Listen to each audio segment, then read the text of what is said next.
Good morning, Nigeria, and welcome. This is Enterprise Morning, reaching you from Enterprise Television from our headquarters in Lagos State, in Nigeria. I am Henry Ikwebike, and today we'll be starting off with our newspapers, and right after that will be our main conversation also for today. Do well to be part of what we do. Have a say in what we say. You can find us, reach us when you visit us at enterprisetvnews.com. You may equally like, comment, and follow us on all our social media platforms at Enterprise TV7. I am very so honored to have joining me via Zoom Oluwaseyi. He is a journalist, a public affairs analyst, and a development communicator. Good morning to you, sir, and welcome to Enterprise Morning today. Yeah, good morning. It's my pleasure to be with you. Good morning, our viewers. All right, I think we're finding it difficult hearing him right here, but let's see how we can make that work, actually. I would love us to start with the first newspaper on our desk. I do not know if we've gotten that communication right now. Hello, can you hear me, sir? Yes, I'm hearing you. Are you also hearing me? Okay, I hardly can hear him. But let's see how that goes, though. All right, so while we get that sorted out, I would love us to start with the first daily on our desk. This is coming from the Punch newspaper. We have the big story. Chairmanship, PDP consensus, deal shatters as Lamido rejects Turaki. And we have a rider to that particular story. And the rider says that tension ahead of convention screening postponed indefinitely. Lamido heads to court. Turaki advances a bid. And we have on the top strip of the same newspaper that Tinubu or Obasanjo lead dignitaries to honor late Christopher Kolade. And we have other interesting matters. And Natasha broke a penal code in attack on Akpabio and Bello. We equally have other interesting matters. A 92-year-old Biya 8-term win sparks a protest in Cameroon. We have other interesting matters that I think we should equally discuss here. Insecurity. Tinubu presses new service chiefs for immediate action. And we have other interesting stories still coming from the Punch newspaper. Collapsed the Lagos building. Occupancy ignored distress signs. And that's coming from residents. And we learned that about 15 people that were caught in that particular building collapse have been rescued. We have other trending matters. Hardship at Babio. Yelwata challenge Nigerians to monitor governors. Remember, President Bola Ahmed Tinubu said that he has distributed so much money to governors. And Akpabio, who once said that things are getting better, he did a song, Things Are Getting Better. He is saying that Nigerians should hold their governors responsible or hold them to account. And one will be wondering, how would residents, how would citizens, how would indigents hold governors that they can't even see? Some of these governors are governing their states outside of their state in Abuja. Some of them reside in Lagos and govern in their states. And one would wonder how that is even possible. So I'd love to start with you, Mr. Shoyinton, on the issue of the 92-year-old Paul Biya's 8-term win, which of course is sparking lots of protest in Cameroon. How bad do you think this is to democracy in Africa? That is not democracy. I think that's the error. Well, I think it's also what you call to be big. Lagos, friends, some in our politicians in Nigeria. That is another master strategist that are just one in an African country. Well, Biya has always been a sore point in our civil law process in Nigeria. Will somebody now come out and say democracy in court as symbolized by Paul Biya? Will anybody with reasonable sense come out to tell us now that worst democracy is better than the best military regime? Of course, we can't take that as democracy. We are trying to unnecessarily exaggerate that word, democracy. It's a mere elitist word that doesn't really bear relevance to an average members of the masses and working class struggling to survive. But of course, civil rule is okay, provided it provides basic standard of living. Where rules of law are being broken, where electoral processes are destroyed, where thugs, rogues, and of course, people like Bia continue to stay in power at all costs. We can't say that is democracy.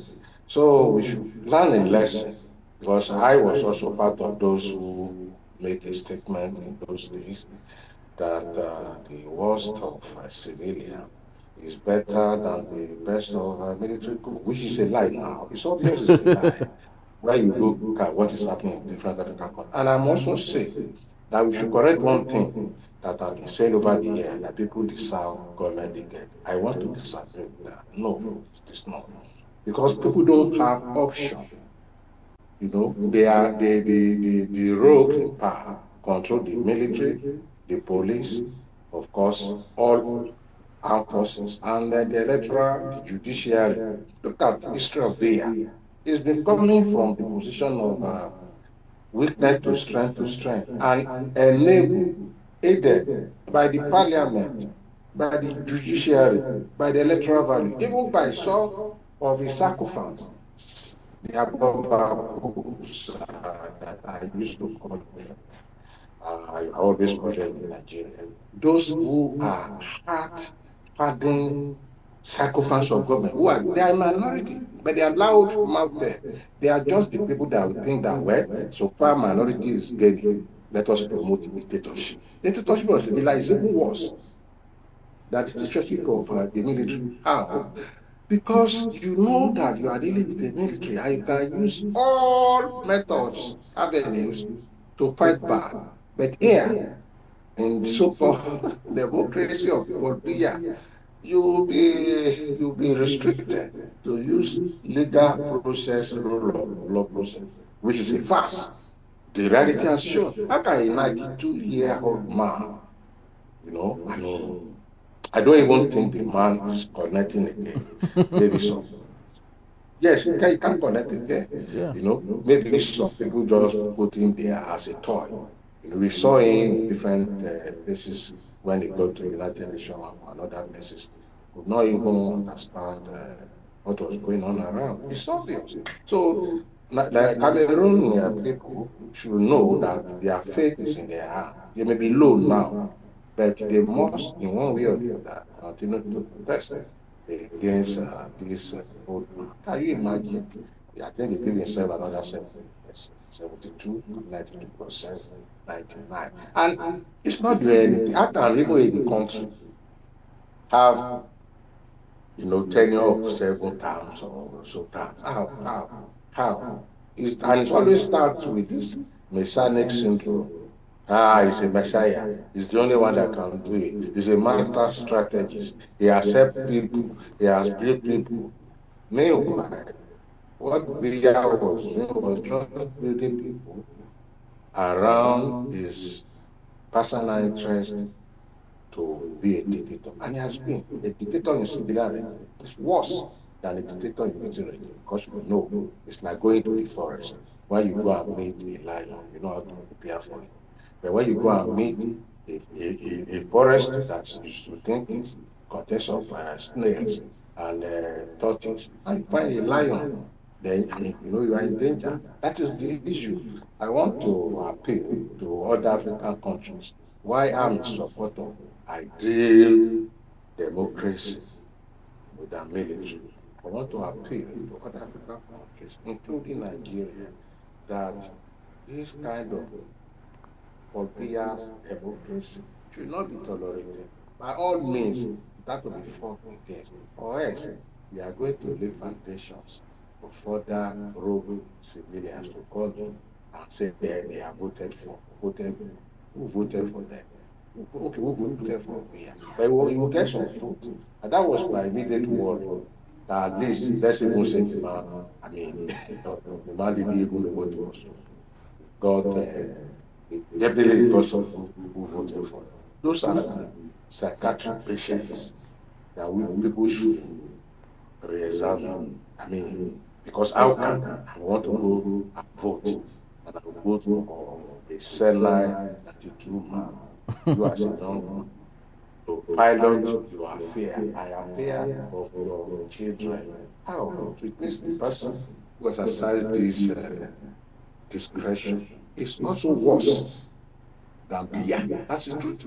You can see you have election, you didn't declare in this digital age, you didn't declare result until almost 3 weeks after. Who does that? In this digital age, that I mean, he did not even have the honor of talking of glitz.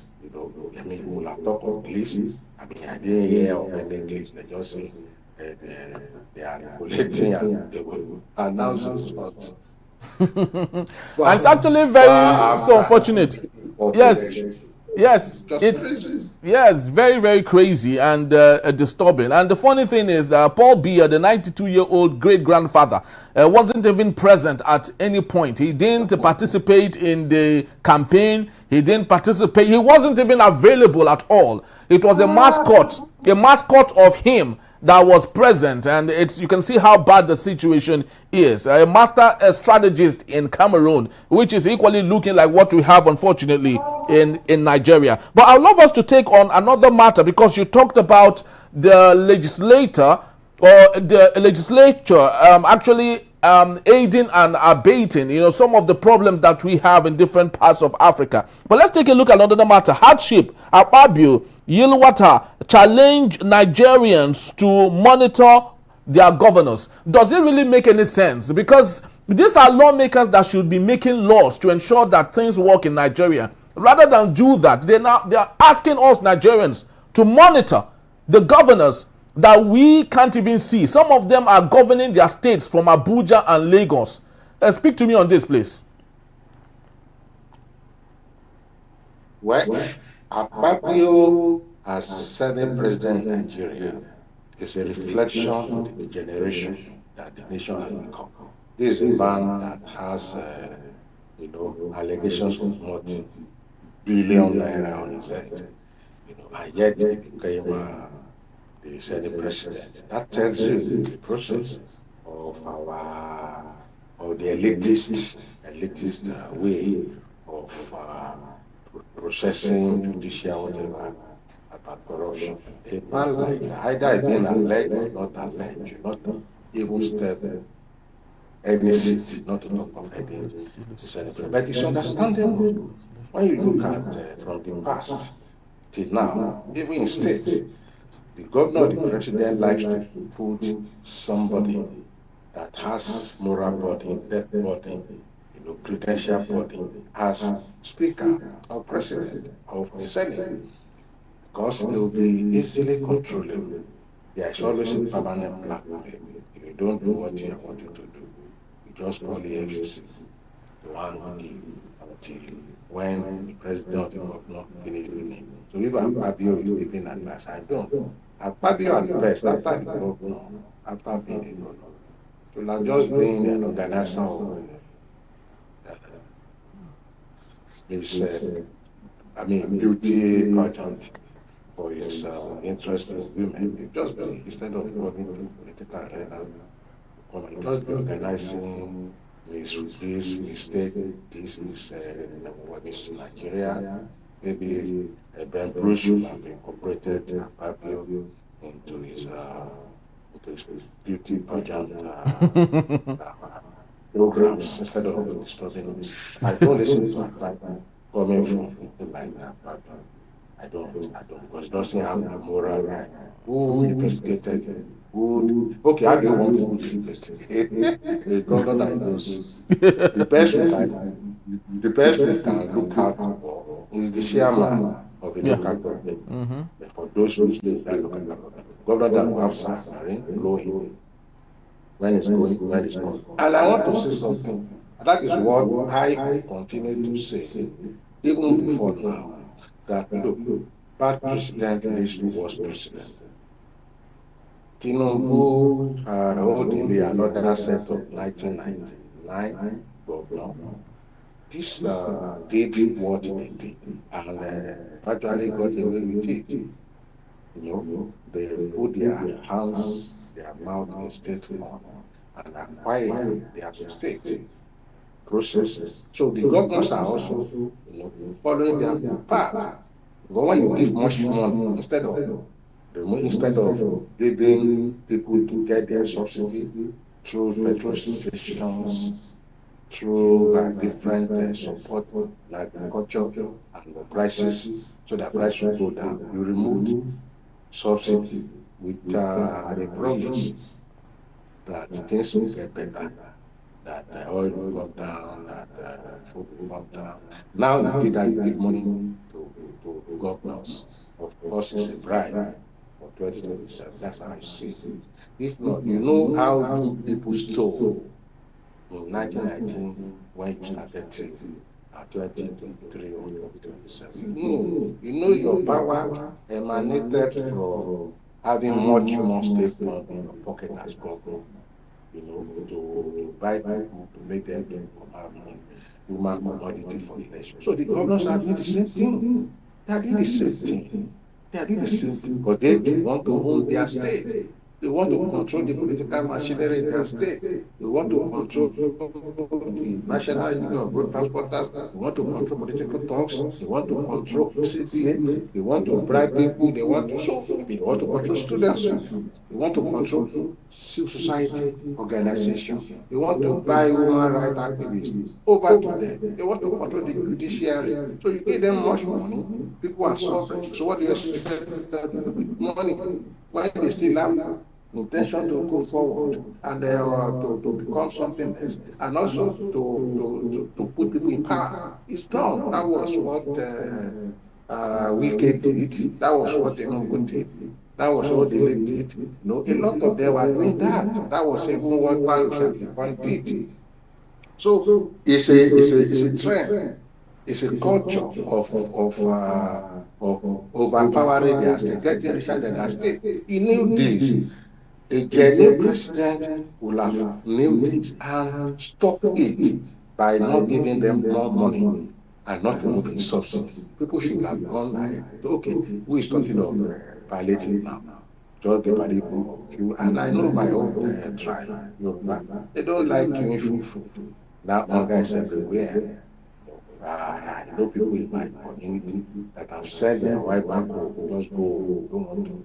Just go home and chicken and go and survive anyhow. I have a lot of observations and stories to tell about that. Okay, when the book is out. In terms of economic reality, and now this government has further worsened, the case. I mean, there is a case of a woman who used to sell this pap, and my in the morning, very early in the morning, by 6, 7, AM, the woman is everywhere. I just asked my wife what happened.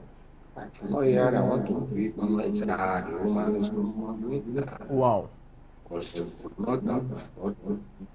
Yes, she could not afford to continue the business, And of course, there used to be another woman that would come in the evening, sell bread and money. That one is no more. It's been Lamala age. Some of them with 4 children. And was such a person. So if you say economic is recovering, these are the people that should go back to work. There used to be a woman that a supporter of subsidy.